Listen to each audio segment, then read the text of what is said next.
Қазақ боп туылдым, жасыммен жуындым, 100 жерден қиылдым, 1000 жерден буылдым. Қабанбай батыр боп найзамды суырдым, Махамбет ақын боп басымнан жұлындым.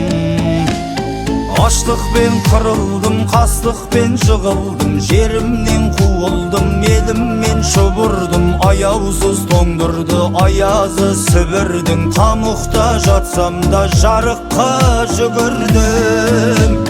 Алаш боп жұмылдым, уды да сімірдім, көрінер сәт келді басынан дүбірдің. Желтоқсан желінде кесілген бұрыммын, жұбанның жырымен қайтадан тірілдім, қайтадан тірілдім.